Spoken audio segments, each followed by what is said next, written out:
Well, hello, everybody, and welcome to the Cosmic Connection. My name is Amanda Poole Walsh, and I'm the founder of Astrology Hub, and I am here with Rick Merlin Levine. And we were just having a really interesting conversation before we came on. We're going to be doing an August preview, so we'll definitely get there. But before we came on, Rick very politely asked me to drop the from his name because I was saying the Merlin Rick Levine, but his name is actually Rick Merlin Levine, which I had no idea about. So Rick, will you tell us a little bit about why that's your preference, and then how did you actually get that name? Well, I got that name. It's actually a very funny story. It's been my legal name and on my passport since I think about 1995. So it's been about 25 years or so. 95, 05, 15. Yeah, about 25 years. And I was born Richard Michael Levine. However, as lovely a name as Michael is, I never related to it. And I always used Richard M. Levine or Rick M. Levine. That was always what I used. I had no affinity to the Michael. And on a divorce, you're allowed to reclaim your maiden name in most states without an extra charge. Normally, you can change your name, but there's court fees involved in a legal name change. However, in the state of Washington, where I live, as in many states, there's a provision for that basically says that whatever you put on the marriage dissolution agreement, that becomes your legal name, and it's a provision which requires a separate piece of paper, but it's basically there so that that a woman can change her name back to her maiden name or pre-married name without additional court fees. That's why it's there. So on this divorce, I actually did the divorce myself. I mean, it was like I stood in front of the judge with all the papers, and there was a no contest kind of a situation, and we'd worked out our stuff. And I remember to this day standing in front of the judge. It was a small courtroom. There was no one else in it. There was there were a few seats, but he was slightly elevated, and he had the whole packet of information. And he said, let's see, the marriage dissolution seems to be in order. Financial stuff seems to be in order. Property. Let's see, is your wife taking her maiden name back? Oh, yeah, she is. Okay. And so are you? And I said, yes, Your Honor, I'm reclaiming my maiden name from a former lifetime. Oh, perfect. And he looked down at me, and he looked at the piece of paper. He looked at me. He looked at the piece of paper. He shrugged his shoulders and said, whatever, and signed it.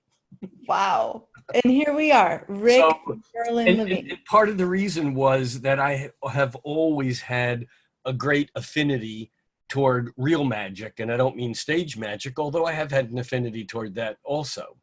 And I've had a great affinity toward the traditions in which magicians and I mean real magicians, not stage magicians, but magicians and or wise men or women or wizards or witches were basically elevated in some way, and with a great affinity in particular towards the Celtic or the really the Middle Ages period, where the Merlin character seemed to come out of a tradition where it appears that it really was a title. I mean, it was like so to be the Merlin was like to be kind of the Druid Pope in a way. It's not an exact one-to-one correspondence. But I had been living at that point in my life in the 90s in two separate worlds, both as an astrologer and also doing a lot of work in computer, doing magic. And I had clients who knew nothing about my astrological work who basically called me the wizard. That was my nickname.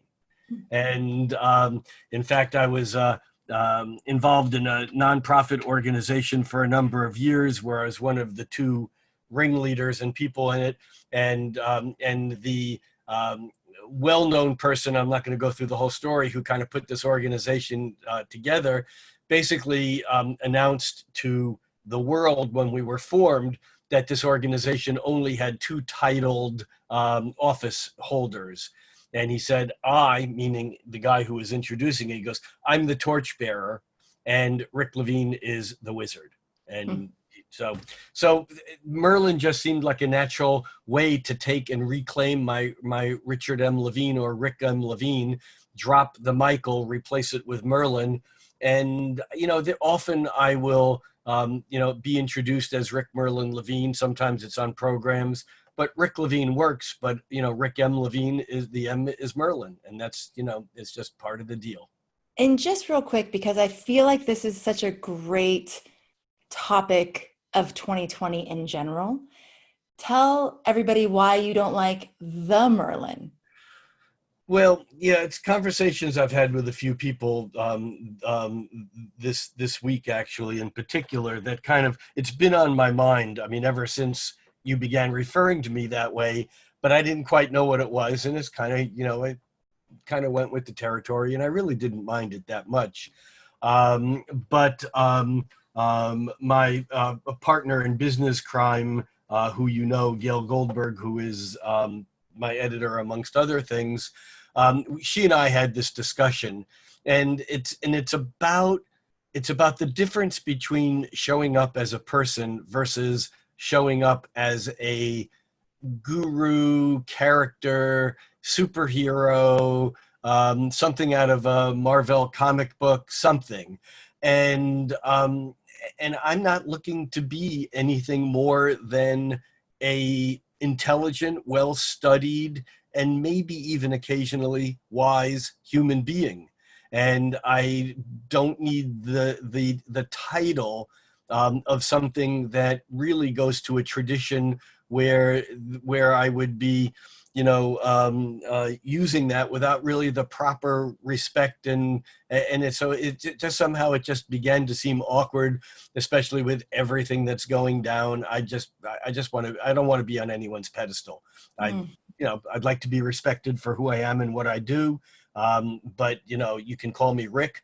You can call me Rick Merlin, or you can call me Merlin. I have a lot of, when the online thing began to happen before there was Facebook or whatever, when there was Internet Relay Chat, IRC, my handle was always Merlin. And I had people in the real world who I met who never knew me as Rick or Rick Levine. They just knew me as Merlin. So that's okay, but it's a name, not a title. Yeah. I just think it's such an important conversation as we're seeing all the places where we've given our power away and where we've put people on pedestals, and the process of taking someone down from a pedestal is always, at least in my experience, ugly. You have to go through a period where you actually disdain the person, and you're angry at the person because they're not all the things that you thought that they were, but all the things you thought that they were just a projection anyways. So it's a time where it's all of that is falling away anyways. And so I love that you brought this up. It's relevant. It's good for all of us to remember. Anytime we're putting someone on a pedestal, just remember that they're human. They're human, just like you.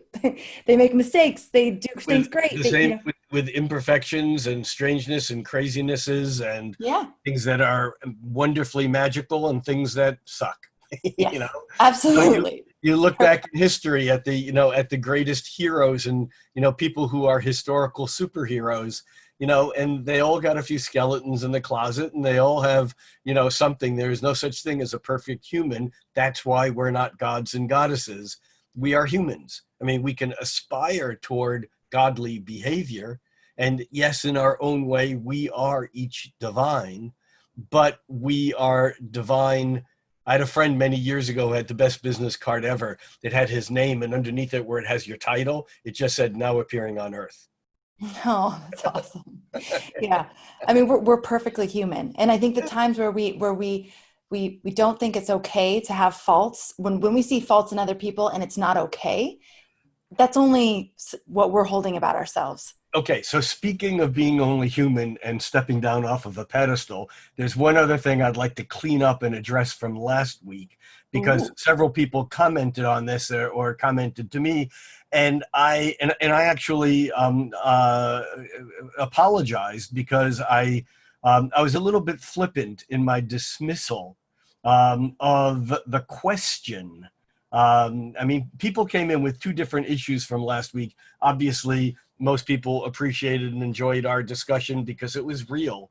But the question that your brother asked about the 13th sign, I kind of said, stupid question, dumb Right. question.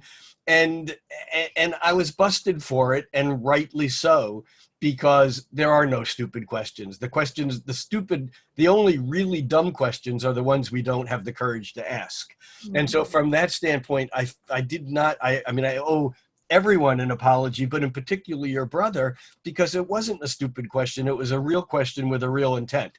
Now, from my perspective, and I'm not saying this to justify my Marsy Aries response, for those who are listening and know astrology, I have 4 planets, including Mars conjunct my sun in Aries.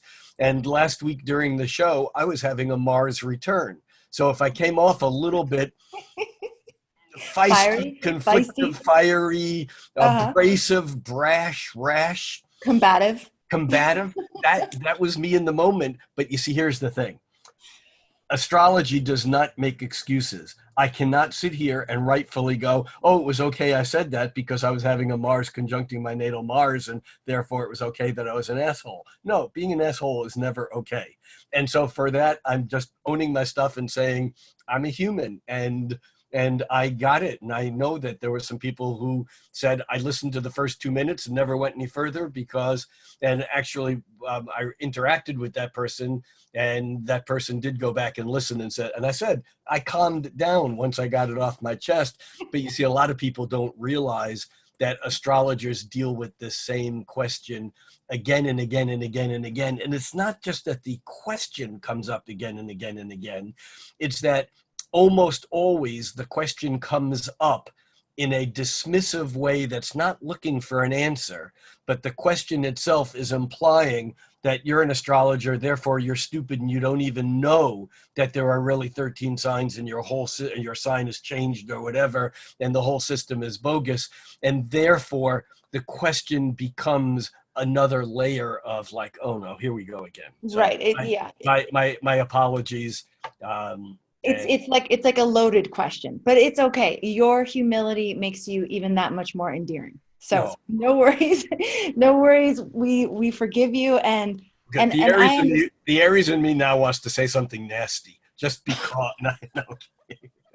No, I understood where it was coming from because I've heard astrologers go, oh God, here it is again. It like comes around in cycles. It's like every 2 to 3 years, we get the same question with the same assumptions. And so it just gets tiring. I know, and you've been doing this a long time. It's okay. We can also have compassion for you and what comes up every single time. So, all right, let's talk about August. But first, July, the theme of July was remedial education. And so I'm wondering from all of you, do you feel like you had an opportunity to quote unquote go back to school? Were there things that you kind of got to relearn or discover about yourself that were foundational or, kind of like going back in time? And that's just a time, just reflect, because I think as we go throughout the year, it's important to like string together the months and the time so that we remember the things that we're learning as we progress on to the next lesson. Well, looking back at July for me, it seems to me that I don't know that I really learned things that were new, but I was reconfronted by things that were like, oh yeah, I guess that's the case. Yeah. Never thought of it quite that way. But it's a little bit different than new. And even though that was the theme for July, I don't think that theme goes away. Although in August, I mean, we're still dealing with these retrograde energies for a while. And so I'm not convinced that we're done with July. Matter of fact, I'm not even convinced we're done with March. I saw someone posted online that, it's like someone asked me what today was, and I said it was March 173rd, whatever the number is. That's a great call. All right. Well, if you had to choose a theme for August, what would you say that the energy is going to be like for this next month?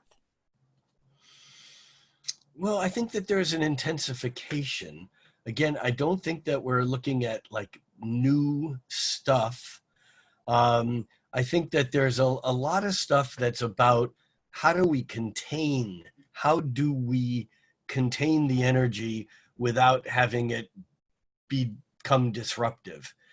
Because there's a lot, we're on the edge of a lot of disruptive energy, with Mars um, in Aries, and we have a bunch of planets that are either hitting or being hit by Mars and or Uranus. And so there's a bit of a buzz to the month that at times may feel like too much, even beginning with the new moon as early as, the full moon as early as August 3rd, because that full moon is squaring 90 degrees to Uranus. The sun is in Leo, square Uranus and Taurus, with the moon in Aquarius. So we have the sun and the moon in a fixed opposition, squaring Uranus. And, I keep coming back to this thought that I had for when Uranus first moved into Taurus. And that was, when we look at the outer planets, they don't have the same level of history with rulerships and what are called dignities. Although there's obviously some planets do better or worse in certain signs. And many modern astrologers, myself included, say that Uranus is at home in Aquarius because, the energies do seem to be similar, although traditionally Aquarius was given to Saturn. But I'll tell you this, Uranus does not like being in Taurus. And the reason is very obvious to me. And that is that Taurus doesn't like to change. Taurus is stubborn for a reason. And the reason it's stubborn is that an object at rest tends to stay at rest. This is Newton's law of motion. An object in motion tends to stay in motion, but if you ain't moving, you ain't moving. And so it's trying to get a bull or a cow to go in a direction when it's standing still or just eating grass. It ain't going to happen. And in fact, another good word for stubborn is bull-headed. What does that mean? It means Taurus is just Latin for bull. So, bull-headed means to be stubborn or obstinate. And it doesn't mean that Tauruses will not change, but they change slowly and only for good reason. They don't like a lot. Gemini likes a lot of change. Gemini has a hard time not changing.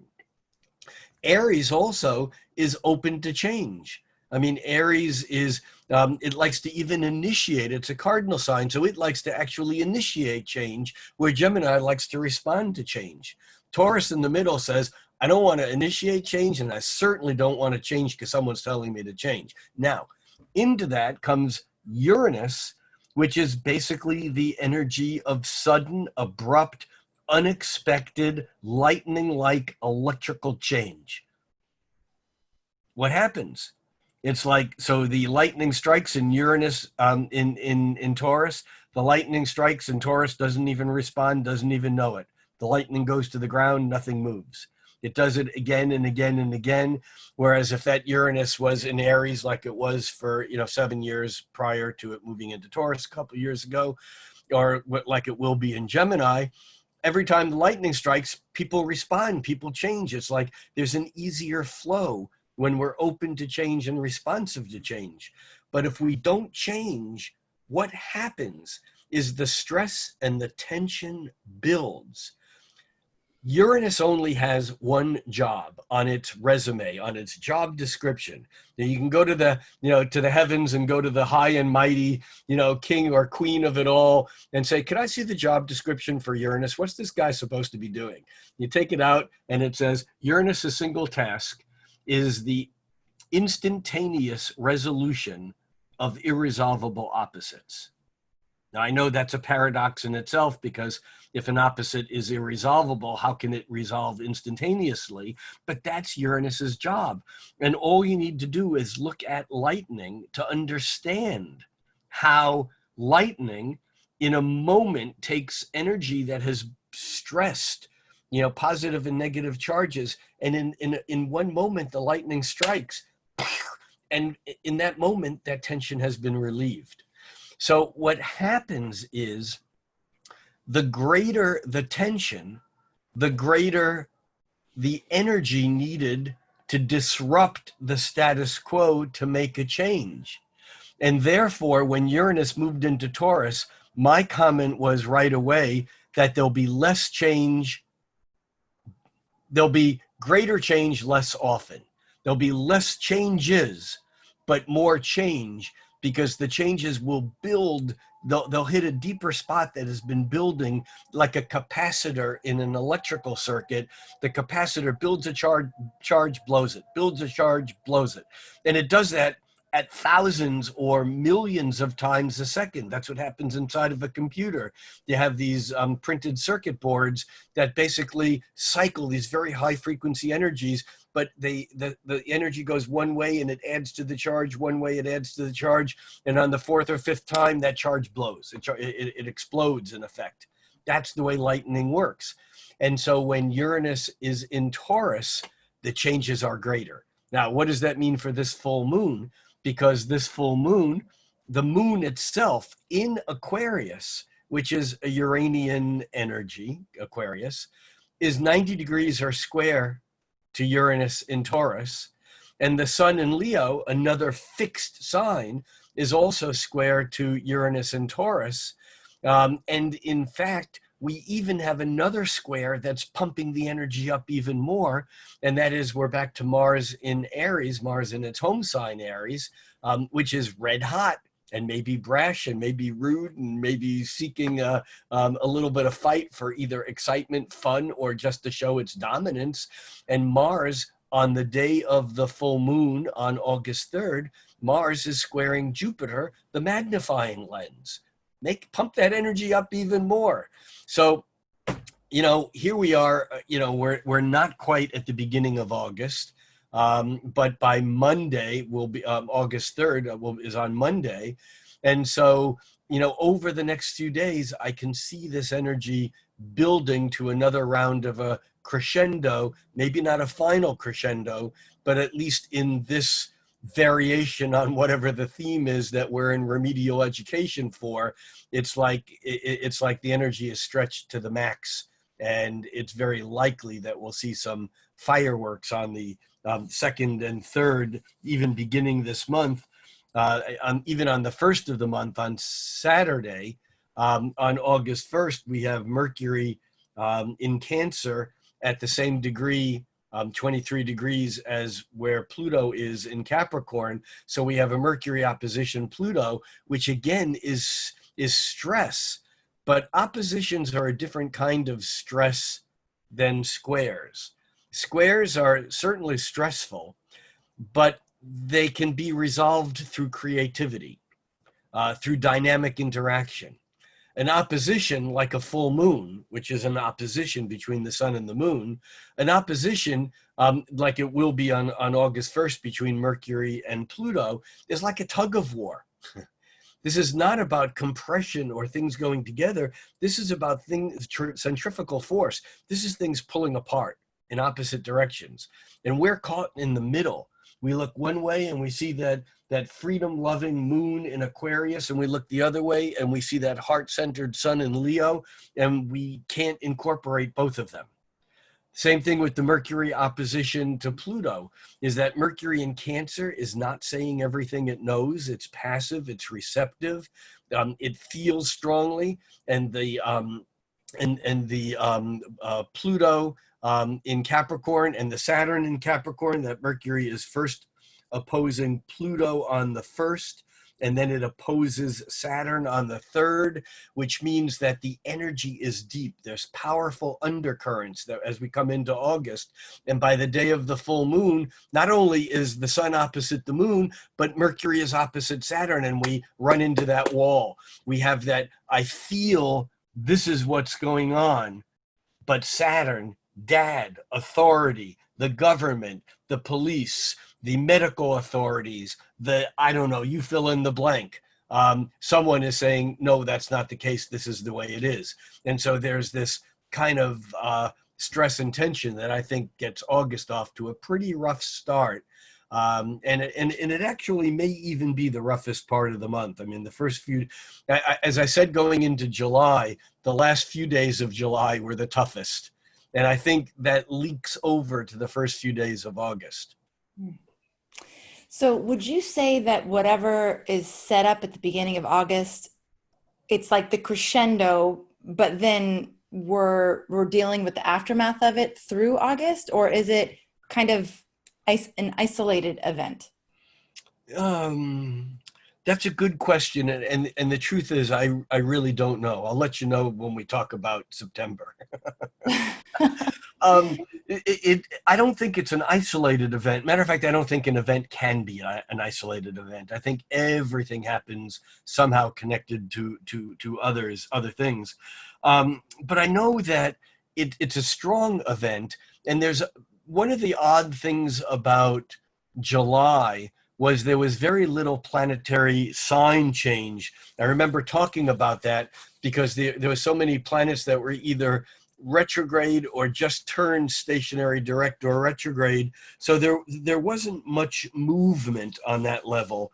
And yet this month, we actually have a fair amount of movement. We have Mercury moving from Cancer, where it's been forever because of its retrograde in Cancer. We have Mercury moving into Leo on August 4th, just the day after the full moon. And that Mercury moving into Leo is new territory. And again, there's this, things are being said now that weren't being said. There's more out in the open. But then oddly enough, Venus, which has been in Gemini forever, since April, because of its retrograde, Venus moves from Gemini into Cancer on August 7th. So August is a separation. August is different. We're still in remedial training. We're still relearning, but we're getting things that are new into the mix of what we're learning, because both Mercury and Venus, which had been stuck in their own retrogrades in a sign for a long period of time, they're both moving into new signs. And Mercury is moving into outgoing, expressive, animated, dramatic, strong intentions, Leo. And at the same time, Venus, which has been all over the map, is now moving into Cancer, where she might be a bit more receptive and maybe not as much all over the map. I think Venus in Cancer is certainly more sensitive and more nurturing. I was having a conversation with someone earlier in the last few days about how we sometimes misread the signs. I saw a presentation by someone who talked about how the signs that you least expect to be really tough, but really are tough, are the signs of Libra, Capricorn, and Pisces. That we tend to write them off as kind of, into their own thing, or Libra diplomatic, or Pisces kind of wishy-washy or whatever. And this person was making the case for each of those signs. You get more than you bargained for if you go up against them for different reasons. And I don't want to go into that. But I was talking with someone about that, and I realized that Cancer is actually one of those signs. Cancer should be maybe and Scorpio for different reasons. But Scorpio, we almost expected at a Scorpio to be, tough if it's crossed. But sometimes Cancer, we don't. Now remember, Venus going into Cancer, Mercury having been in Cancer, Cancer doesn't necessarily express everything out in the open. Mars in traditional astrology is not happy. It's in its fall in Cancer because Mars, anger, aggression, assertion, it's exalted in Capricorn. That's where Mars works. But in Cancer, it's like Mars has a hard time getting angry because Cancer is the limp dish rag. Cancer is the oh, I'm just gentle and easy, and I'll be passive aggressive, and that's all bullshit. I mean, anyone who's known a Cancer knows that you cross a Cancer and you're dead meat. You might even, unlike if you cross a Capricorn or a Scorpio, I think of the Oscar Wilde line that an enemy will stab you in the back, but a friend stabs you in the front. Mm. And it's like the Scorpio and Capricorn can be a friend, and they'll tell it to you like it is and stab you in the front. Cancer, when they get angry, you'll never know what happened. You won't even know that that the tables have been turned and you've been gotten even with, so to speak. It's that the Cancer line is, I don't get angry, I get even. And more so than if you harm a Cancer, it's if you harm someone a Cancer loves. Dead meat. You mess with my love, my spouse, my parents, my children, my family, my tribe, my homeland. Look, the United States is a Cancer. You mess with the homeland, and you're dead meat. So with Venus moving into Cancer, this is not a weak position, but it's not one that's outwardly expressive. And so we have Venus and Mercury changing signs the beginning of the month, the first week of the month.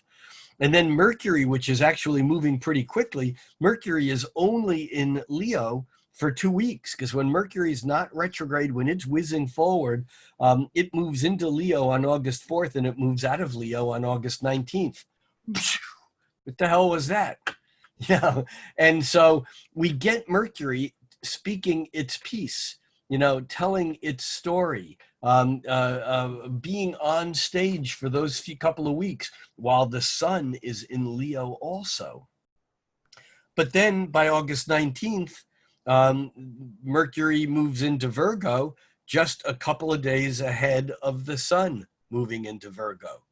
And so we have this shift of energy of not just the sun, which changes signs every month, but we have Mercury moving now with the sun. And so I think we will feel that shift from the bright outward, what you see is what you get, Leo, to the kind of more analytical, precise energy of Virgo. And so I think that that's going to be an interesting dance, just because there's more sign change in this month, August, than there has been in a couple of months. So it changes things up, and of course then we'll also have, there's other things that happen during the month. We talked about the Mars square Jupiter on August 4th, because that is, it's not explosive, but it's expansive. And expansive can be even more powerful than explosive. Like when a river rises, that's expansive. Even if it floods an entire town and causes death and destruction, that's not explosive. When a tsunami comes and takes out an island and kills 250,000 people in a day, like the Christmas tsunami did a few years ago in Indonesia, that's not explosive, that's expansive. But Mars square to Jupiter is expansive with a little bit of a beat of a war drum, because it's Mars, and Mars is at home in Aries, and Mars, if Mars feels insecure, it's going to come on a little bit strong. Psychologists call that reaction formation. If I'm not sure that I'm really as strong as everyone thinks I am, I'm going to pretend I'm even stronger. I'm gonna overcompensate. Right. And so that Mars squaring Jupiter is the beginning of an overcompensation we see from Mars this month, because Mars squares Jupiter on August 4th. Now remember, Jupiter's part of what Annie calls the Corvid cluster. It's the three planet. I don't like that name. I do and I don't. I mean, it's Go ahead. I have a feeling I know why you wouldn't use that term, the COVID cluster. It's more than that. I mean, it's, Right. as I've said from the beginning, and I took some heat from this last week also. I never really meant to downplay the fact that there is a virus. I'm only saying that the virus is part of a larger scenario that's even bigger than the bigness of the virus, whatever that is. Yes. Yeah. And so, from that standpoint, rather than calling it the Corvid cluster, I would call it the corporate structure cluster. The corporate cluster is actually, but it's the cluster of all structure in our lives. But the point here is that as Mars is moving slowly through Aries, and I say slowly because Mars has already entered its shadow. It doesn't, Mars's retrograde is much slower than these other retrogrades that we've been looking at with Mercury and Venus. So Mars has moved into the square to Jupiter, and it does that exactly on August 4th. It then reaches the square to Pluto on August 13th.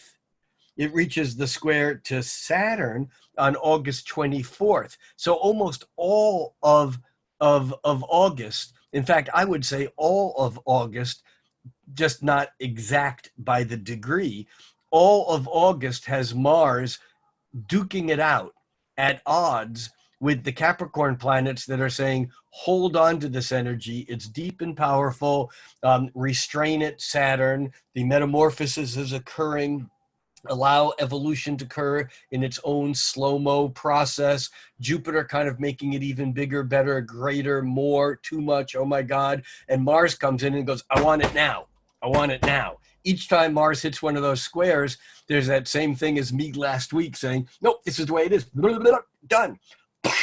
It's not explosive, it's combative. And so we're getting this combative Mars, but what's it up against? It's up against a calculating, somber, serious, playing for keeps Capricorn cluster. And so this is going to be a little bit of the background of August, is this hot versus cold, this do we get angry in the moment so that people know that we're angry, because it's important that anger has an important function. It's to establish boundaries, and establishing healthy boundaries is really, really important. But how do you establish a healthy boundary when the planets in Capricorn, which are about boundary, are saying, shut up, cool it, I don't want to hear about this boundary. So Mars gets more excited and says, no, you're going to hear about it. And so there's this kind of conflict between the heat and the spontaneity of Mars and Aries and the cold calculation compulsion of Jupiter, Pluto, and Saturn in Capricorn. So that's another big part of the month, and it's with us all month. But, another piece here that while that's going on is we also have planets that are moving, it's a variety of planets that are making aspects with Uranus. We talked a little bit about the full moon on the 3rd, making that square to Uranus. Actually, the sun square to Uranus is on the 2nd. And now we're talking explosive. We're not talking expansive. We're not talking combative. We're talking about the sparks of lightning. It's the wake-up call. It's the alarm going off. And we get that on August 2nd, but we get Mercury moving through Leo on August 10th, forming that exact same square that the sun did on the 2nd and the full moon does on the 3rd. On the 10th, Mercury is making that square. And then behind that, on the 18th, we have Venus coming in and kind of soothing that a little bit. Venus makes a sextile. Remember, Venus is moving through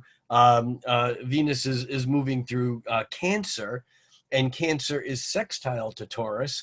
And so Venus is basically saying, I'm kind of liking this change now. There's kind of like an easing and a smoothing, a soothing of that energy, but it's still dynamic change. And then by the end of the month, Mercury, which has now moved on into Virgo, Earth sign, Uranus, Taurus, Earth sign. By the end of the month, Mercury, who is exploding and arguing with Uranus at the beginning of the month, is now, there's a smoothness. because by August 25th, that Mercury makes a trine to Uranus. So we see some themes here about the repetitive sense of stuff that is exciting and yet moving. We would not be doing our job if we didn't stop for a short moment on the new moon. And that new moon is actually, I'm just grabbing it right here. The new moon is on the evening of August 18th here in the west coast of the United States.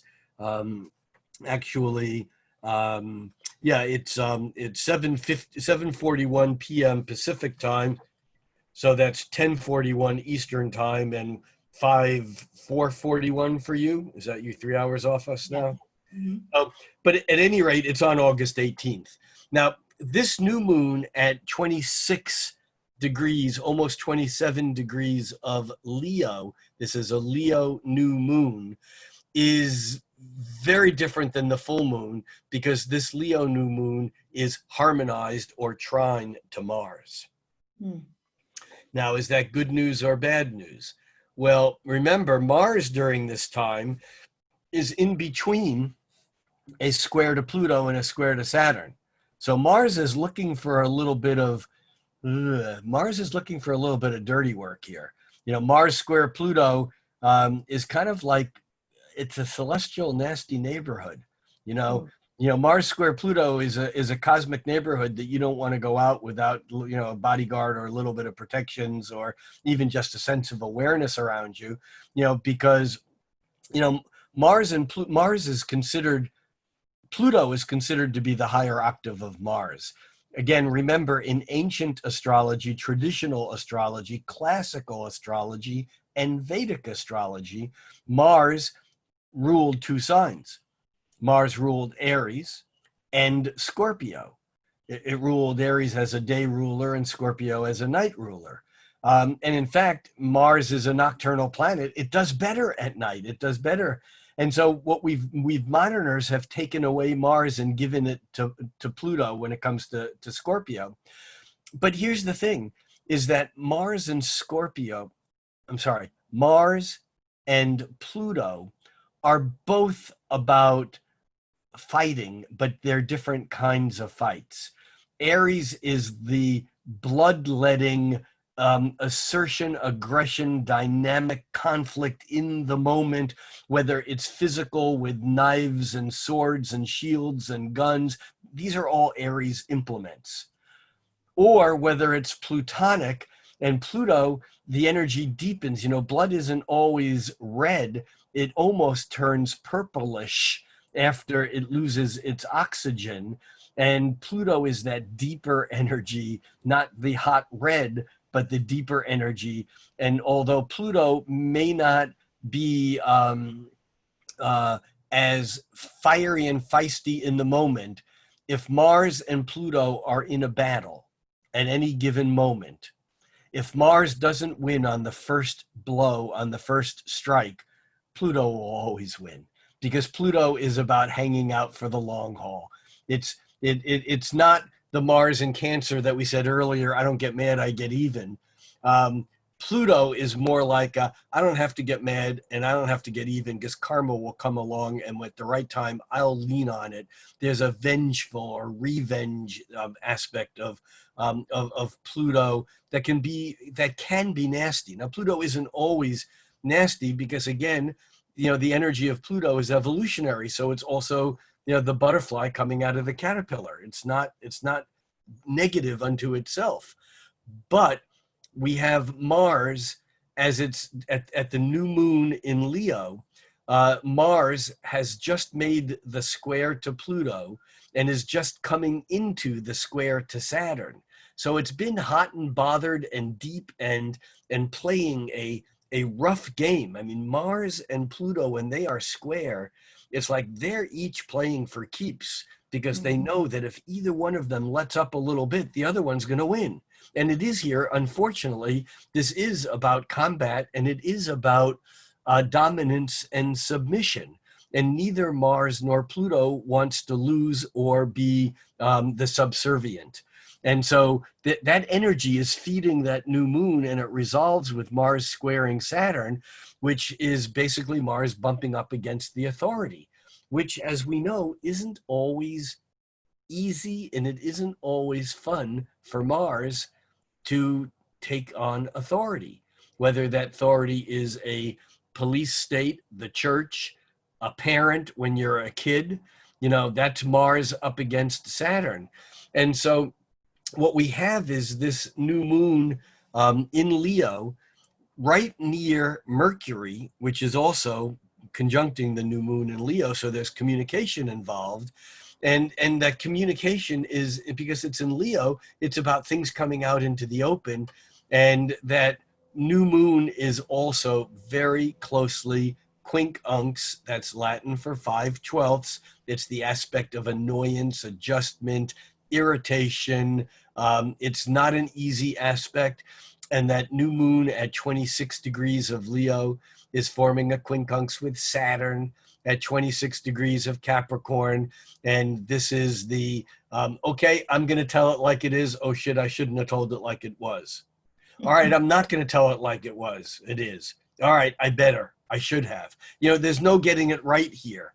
The good news is we have Mars at our beck and call. The bad news is that Mars is fighting against Saturn at this point in time too. It's a tricky new moon. It's a tricky new moon. And we also have one other thing occurring at that new moon, and that is that we have Venus in Cancer now. That Venus is making a sextile with Uranus. And this is kind of, I think we mentioned this earlier when we were talking about the squares to Uranus. This is basically, okay, so change is occurring. I'm kind of liking this change. Something here is happening that is, even though it's not easy and it's not necessarily, wouldn't be my preference, that things are actually changing. If I can make those changes on the inside, I'm actually kind of slowly getting with the program. So I think that there's some hope. Wow. Whoa. Okay. So can we go back and talk about the 13th sign again? No, I'm kidding. Yeah. So what do you think about this 13th sign thing? Okay. It's a really good question. How is that? I know. Better? Yes, it is it's a very good question. Yes. I really respect that question. So I'll do the little summary thing as best as I can in a second. I feel like I'm like watching a movie and there's like all these different things. It's like an action movie and there's so many different things happening. What I've noticed recently is an escalation in I'm going to use the word weirdness or like bizarre. It's just that feeling when all this started happening of like, this is so surreal. Let's use a Terence McKenna word. Okay. Novelty. But novelty sounds a little bit like more fun than what I'm describing.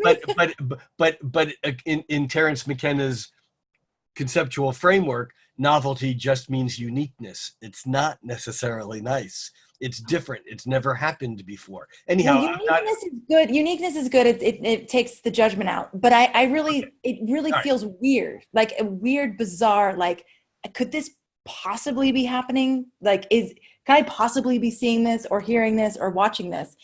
And I'm wondering if you would see that like continuing through August, escalating through August, or not. my loaded question. No, I actually, my concern these days, or the thing that I'm wondering, is this move into what you call weirdness, and I want to cycle back on that in just a moment. I'm afraid that it might be a one-way street. I'm afraid that it's not just about July and August. I'm afraid that this is the new normal. Now, I'm not saying that it is. I'm saying that this is a bit of a fear that I've been holding on to. Now, let me come back and tell the quick little story. Is going back nearly 4 years ago when things began getting strange. I was reminded when I was a kid, even though I don't want the name of a cartoon superhero in my adult life, I was a total superhero, and of course there were no superhero movies. It was all in comic books. It was, DC Comics and Marvel Comics, and I read all the Superman, Batman, Green Lantern, Flash. I mean, that was just part of my, my childhood. Okay, so once a year or so, there was a special Superman story that was a variation on this kind of Superman had these themes. Like every now and then there would be a story about red kryptonite as opposed to the regular kryptonite, or so on. Every now and again, there was a story that was called that was about Bizarro Land. Hmm.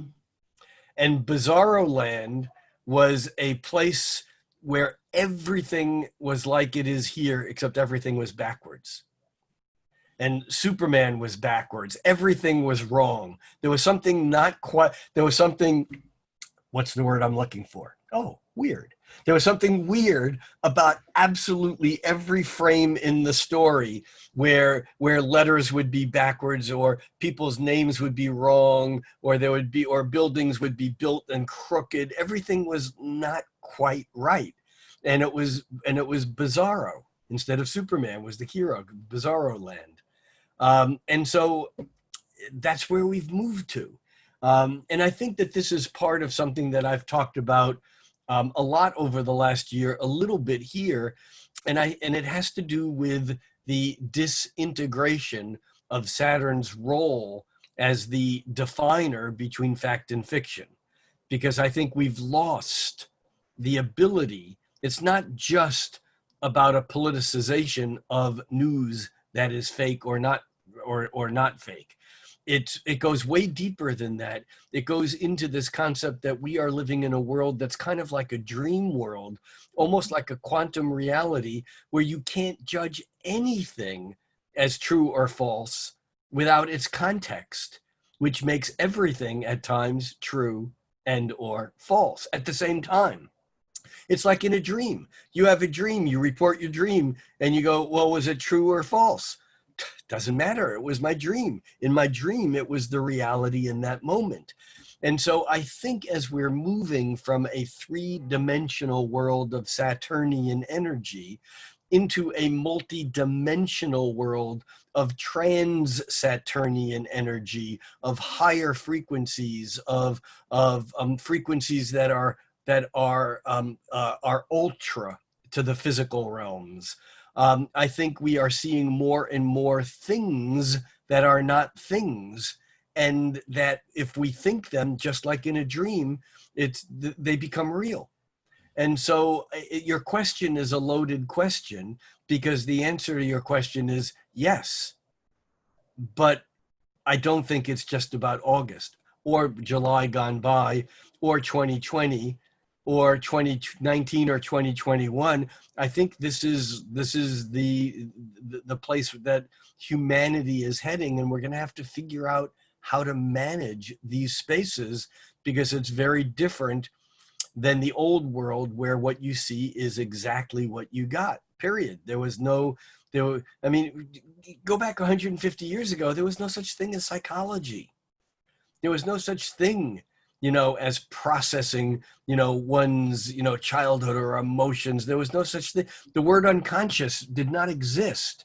There was no such thing as the, metaphysics versus physics. And in fact, it was in the late 1800s when Neptune in its 165-year cycle caught up with Pluto in its 250, 245-year cycle. It does that once every 500 years. And that occurred in the 1890s.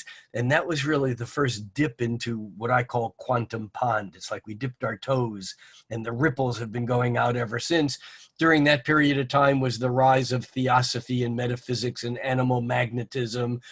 It was when Freud wrote The Interpretation of Dreams, which was really the book that started everything that we now call depth psychology. Whether you like Freud or not doesn't matter. That was the initiation into these realms. And I think what we're seeing is an ongoing deepening and continuation of that. So yes, is the answer to your question, but not without that longer explanation. Of course. I would expect nothing less. Um, it feels like, to me, it's almost like a sub-reality that has been in existence this whole time and that we were potentially more entrenched in. It's just becoming more obvious, like the way that it works, the way that it controls, the way that it manipulates, the way that it dominates. It's like all of a sudden it's more clear the rules of that sub-reality. And Yeah. so it seems to me the invitation for those of us who can see it and go, whoa, that's crazy. I can't believe I ever didn't see that, right? It's how do we create from real reality? Like not the sub-reality, but reality with the capital R. And what Whoa, does whoa, that whoa, look like? whoa, whoa, whoa, whoa. That's making a grand assumption. You know what Yes, that assumption is? that there is one. Yes. No, this is a big thing. Yeah, Um, because again, in the quantum realm and the post-Einsteinian, post-mechanistic universe, what we might call the post-Newtonian paradigm, in the quantum mechanical paradigm, there may not be a singularity of physical reality that not we, physical. I'm not talking about physical. I'm well, talking about there may not be. qualities of reality. No, no, okay.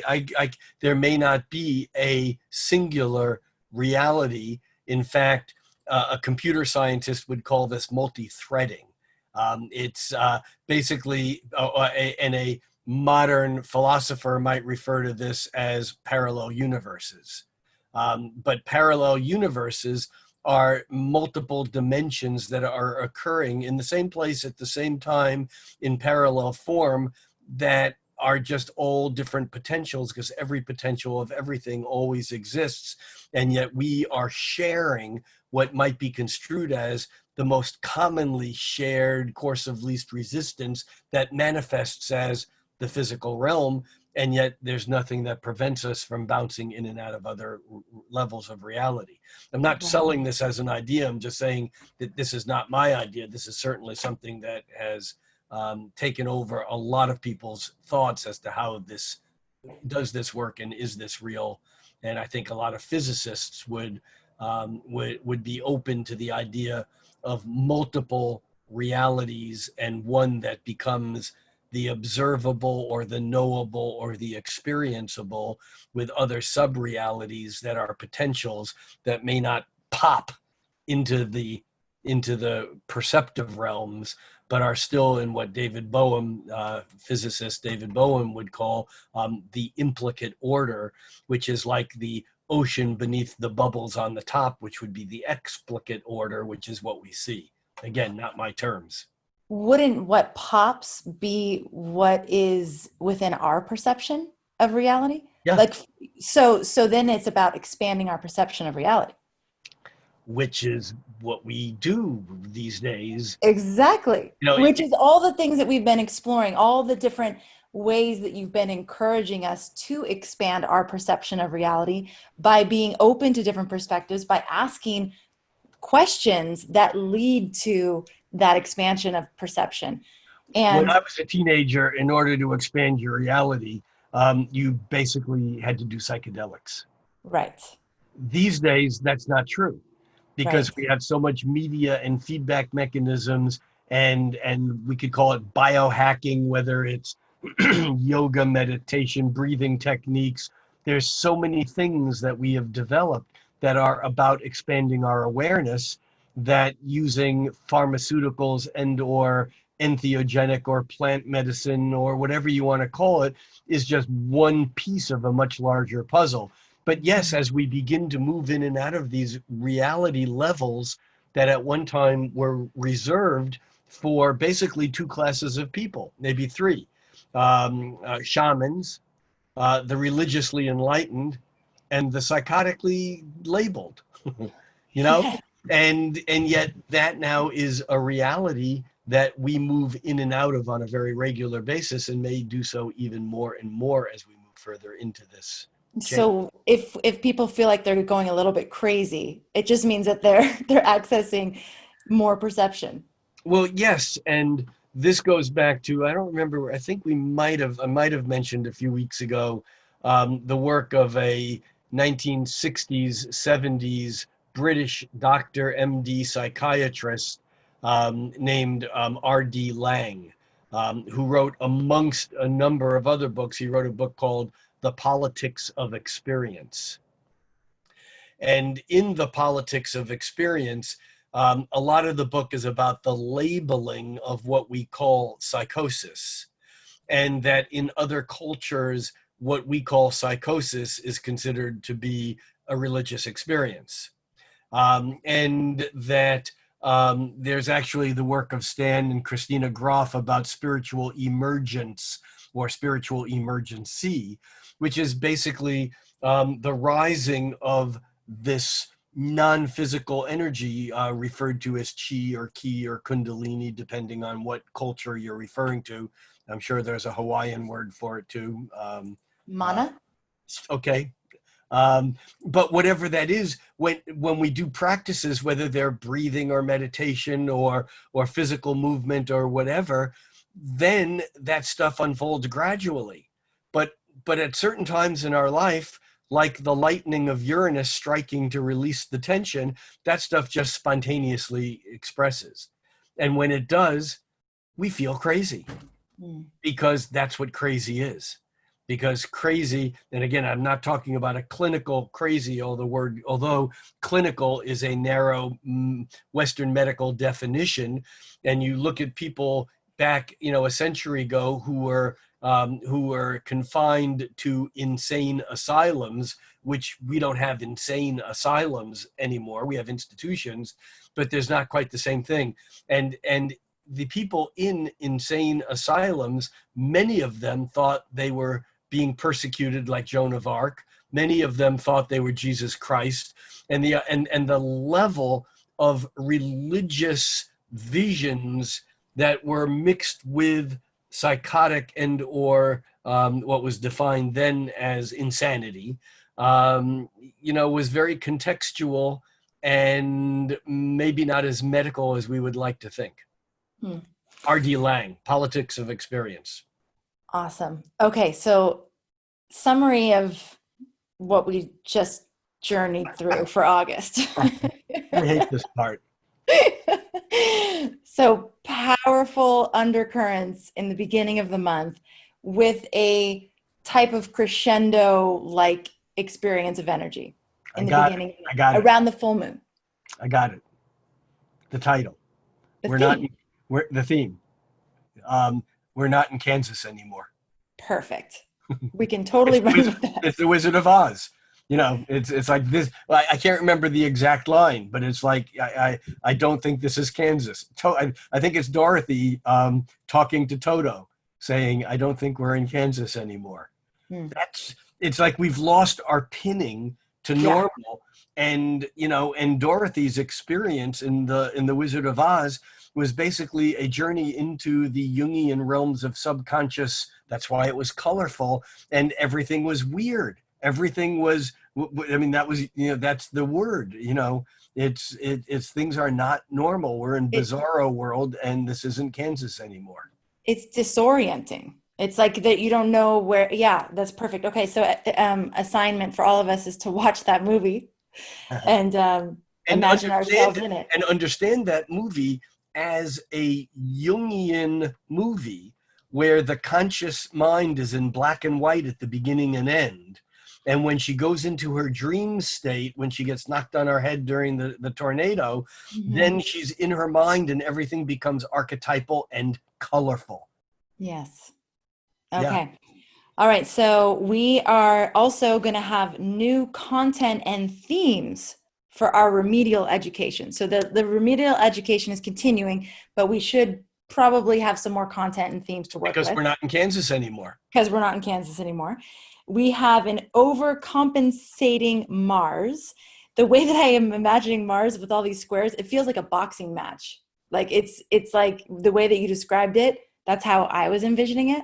Yeah. But I don't know if that's right for you, but you use these words: expansive, combative, explosive, to describe different things that are happening all month, but expansive, combative, and explosive. Okay. You also talked about Mars squaring Pluto, and how if that were a neighborhood, that'd be the kind of neighborhood that we would probably want a bodyguard. We would really need a sense of awareness. So for that, I would say, and you add to this, Rick, but what are the things that actually protect you? And I don't mean physically as much, but what are your spiritual practices? What are the things that keep you mentally strong? What are the things that keep you physically strong? And do those things, because if It's this is about energy, it's calling in the circle. It's about yes, how do we call in the corners? How do we create the boundaries so that we're not always being bounced around by those things we don't know, can't see, whether we call them spirits or ideas or just energetics or whatever you want to refer to them as. Yeah, I think that's an important piece. okay.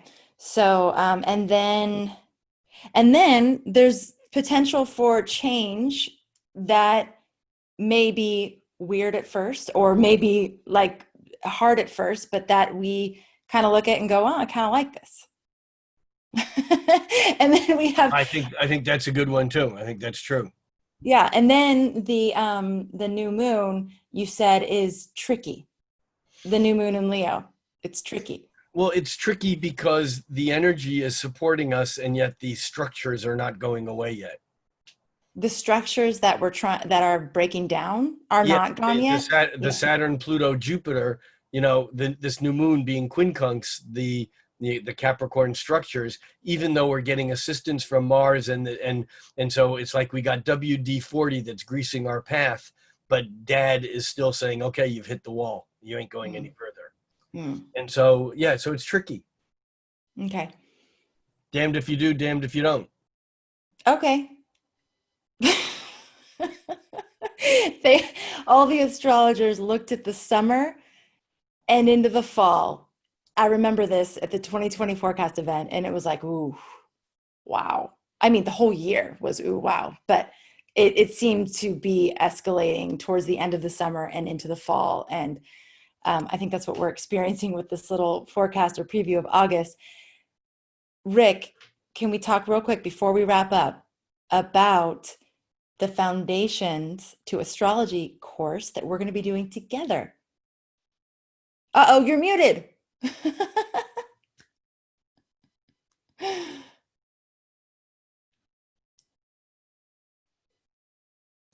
I am muted because I wanted to. Before we do that, can I play a 24-second screenshot with sound? Totally. All right. Multimedia experiences are always All right. welcome. So I am going to share my screen, and I'm going to share computer sound, and I'm sharing screen 2. I've clicked on share, and here we go.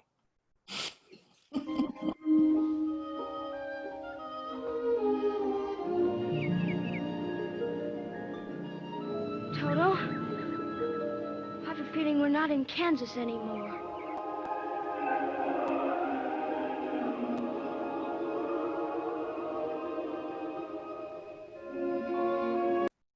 That's it. Perfect. Thank you. I love that you pulled that up. So we have a wait list going for a class that we're going to be offering with Rick in September. And Rick, can you tell everybody about the class so people can know if they'd like to get on the wait list or not? Ooh, yes. Basically, I have not taught an introduction to astrology class in, I say years, but I think it's really been decades. And this is going to be a 5-week, 5 modules, each module having 4 half-hour lessons. So it's basically bite-sized pieces of learning that will, in 10 hours of class time, cover the basics to astrology, the foundations, what is astrology, what's a horoscope, what are the signs, how does that work, what are the planets, how do they work, what are aspects, how does that work, and how does timing work. And it's not so much a how to read a chart when you're all done, but whether you're a very, very beginner thinking that this might be cool to learn about, but you don't want to invest, months in a 40-hour or 12-week course or whatever, or even if you're a mid-range or even an advanced person and want a kind of put it all back together into one complete whole, this is going to be from a beginning to end kind of foundations, a cornerstone for astrology. Each week before the new module comes out, we will have a live event where we'll be doing questions and answers for those people who are not involved in the actual program itself. Later on, they'll get that, kind of recorded. But if you're involved in the actual unveiling of it as it unfolds week by week, then you'll be invited to the live event. But if you can't make it, you can always watch it later on.